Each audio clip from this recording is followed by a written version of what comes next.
Lance Guidry. Obviously, the defense gave up yards and points in gobs at times, and the defensive secondary in particular. And Lance Guidry is now unemployed. Yeah, straight like that. It was Lance Guidry as defensive coordinator worked last year. Coming in for Kevin Steele, he of the working on the program and all those kind of things. But and we took a step in the right direction, and I praised him for the job done at the time.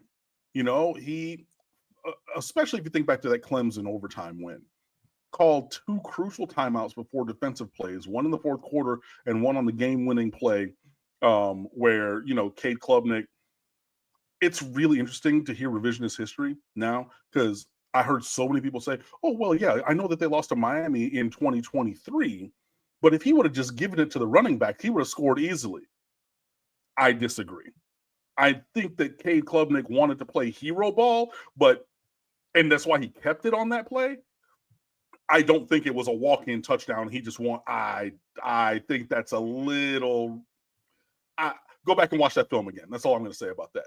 But before that play, Clemson came out, Miami came out, saw what they were doing, timeout, fourth in the ball game, got it. Corey Flagg, who's now going to the NFL draft, crazy to me, but okay, said, "Hey, scrape over the top. You got the quarterback." And he was there, made that play, tackle for loss on the sideline. Everybody comes off. We win. We finally have beaten Clemson for the first time in 5 ever. Great. Improving the defensive, the pass defense, shoring up some things in the run game defense that had been missing before, integrating some younger players. I know that there's some people who said, well, I mean, there was some regression from Cam Kinchins last year, but if you look at him with the all-rookie season in the NFL this year, that's a guy who had talent. And James Williams, I know he's playing linebacker in the NFL this year, but with his preponderance to want to stick at safety all the way from when he was in high school, and he would name search his name on Twitter and respond to me and Bud Elliott and Andrew Ivins and other people who said this massive 16-year-old is going to be a linebacker. Hey, I'm a safety coach. Cool. But when you have those guys, NFL players at safety, it covers for a lot. We knew that this year's secondary was going to be the sticking point with this team. The wheels fell off. It was really bad. So, the secondary was bad.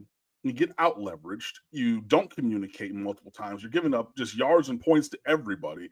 It seemed like every week that I came on here, I was talking about, hey, how insert team here, whether it was Virginia Tech, whether it was Cal, whether it was Louisville, whether it was Duke, whether it was anybody, they're scheming up new things and we're getting confused and it's things we've never seen on film and blah, blah, blah, blah, blah.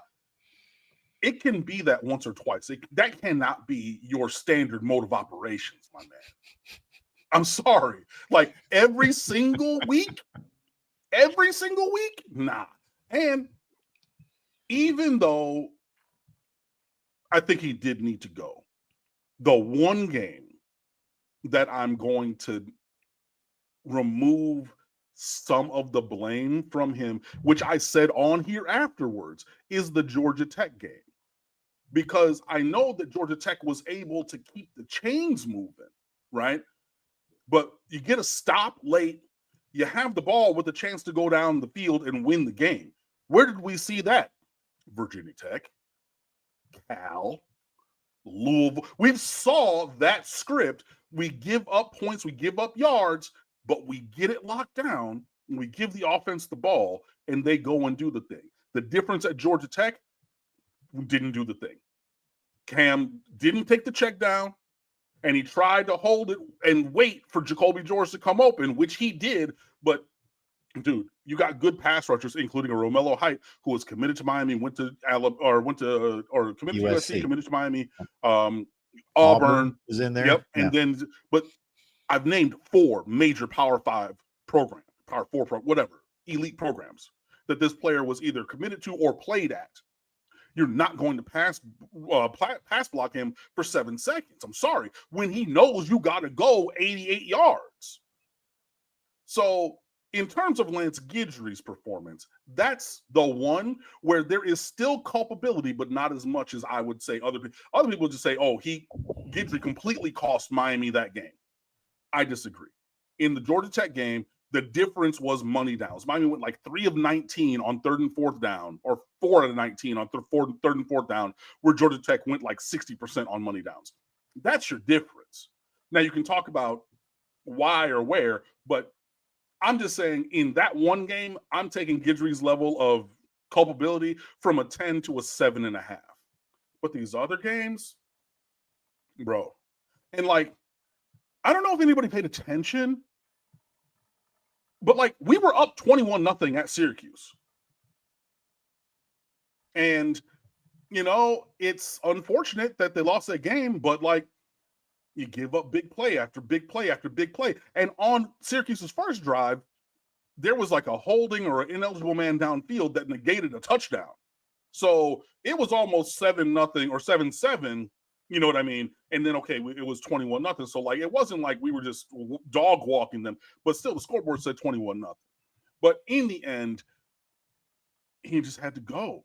The scheme wasn't good enough, and you're not finding ways to use the players that you have.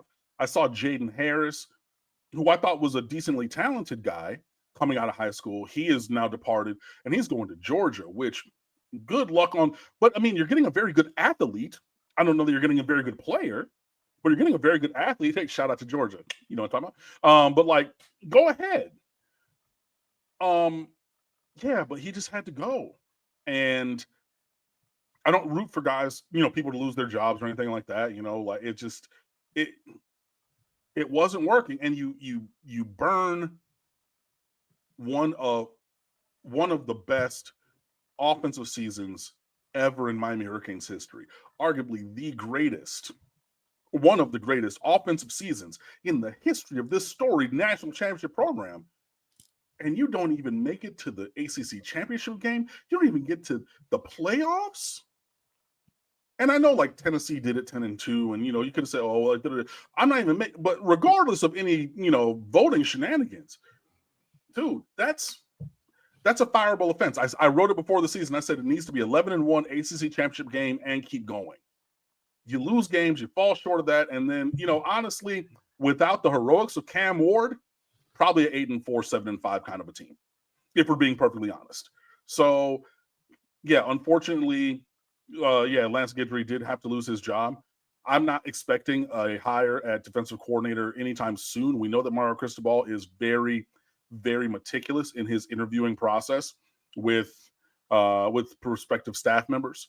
So we'll see, you know, what happens. I wish Lance Guidry the best. I think he's a great guy, you know, and everything, and I can like him as a person, but also push for better performance in the role for this program. And that's where I find myself. So I don't hate him as a person. I think he's a very, you know, gregarious, outgoing person. I like the fact that he would joke sometimes, like, yo, like coming into the Monday presser, why is it all quiet in here? Like, y'all, I mean, hey, we won the game. Like, I know there's things to work on, but like, it's just football, guys. Relax. So I appreciate that from him. I think he's a good person from what I have interacted with and seen. I just don't necessarily think that he has the range for this job. So we're looking elsewhere. Kim, it took me forever to find Miami's defensive rank. You know why? Because I started from the bottom and I kept going. I'd get to like 40 or 30 and figure, oh, I must have missed them. I went back down to I did like 5 times. They were 27th in the nation in total defense. Well, yeah. But if you look early, right, lockdown defense through August and September. And then you have, what was that out? The Wake Forest game. They got like 3.5 yards. You know what I mean? So if you have 5 of your 12 games be pretty locked down, Florida didn't do anything. FAMU, Ball State, one of the worst teams in captivity. USF didn't really do anything, and Wake Forest. And there's probably another one. If I go over here and I look really quickly, scroll. I know this is great podcasting to do this research on While you're looking that up, my favorite stat above yards per game would be yards per play. Miami at 44. But that's getting a little. But I mean, look, Florida had 261 yards of offense, but almost 100 of those came in garbage time because that was a blowout. FAMU had 190. Ball State had 115. And then Florida State had 248, which was I thought they were going to be under 200. But shout out to Luke Cromano because that's a kid with talent. And Wake Forest had 193. So you're talking six games at under 250. Cool. But the other ones, South Florida, I was mistaken, 365, Virginia Tech, 394, Cal, 370, Louisville, 448, Duke, 405, Georgia Tech, 370, Syracuse, 479, and then the bowl game, 415.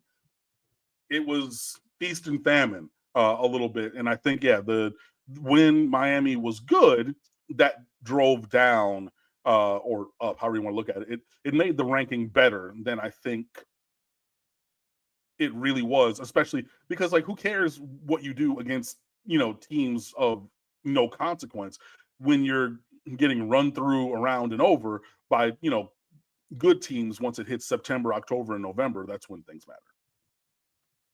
Here we go again. I can't find their pass defense rank.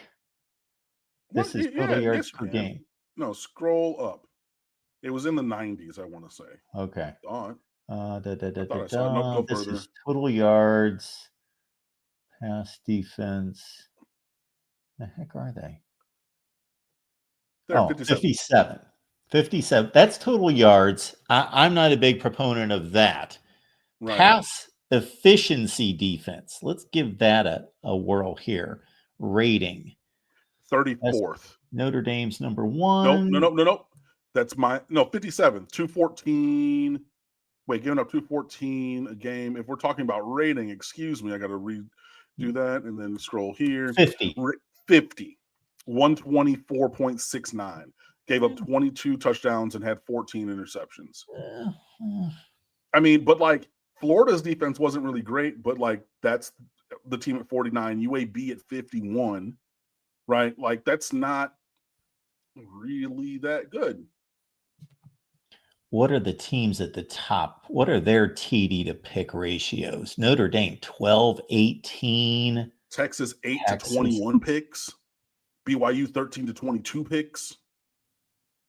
Ohio State 6 and 9. Minnesota 11 and 17. Yeah. Interesting. But yeah, anyway, it was time for him to go. I've been saying that I was expecting changes in the coaching staff, and that was the change that I was expecting. We'll see who the defensive coordinator is and what they do with the assistant staff, because obviously you probably want to bring your own guys in. So it'll be interesting to see who is retained from, Derek Nicholson at linebacker, Jason Taylor, shout out to him. It was his 50th birthday yesterday, Hall of Famer. The defensive line coach, Joe Salavea. Joe Salavea, that's one you're going to have to work with because he's like associate head coach. Chavez Jackson, he might be the one where it's like, because that, cornerbacks coach, that's Guidry's right-hand man from when they were at Marshall. And then like the man next to the man went, so the man next to the man probably going to get gone. So, I mean, that's my projection, just having lived life and understanding how things work. So, we're going to see how it actually goes, but we'll see where we go and who it is in the defensive coordinator role next year and what the assistant staff looks like as well.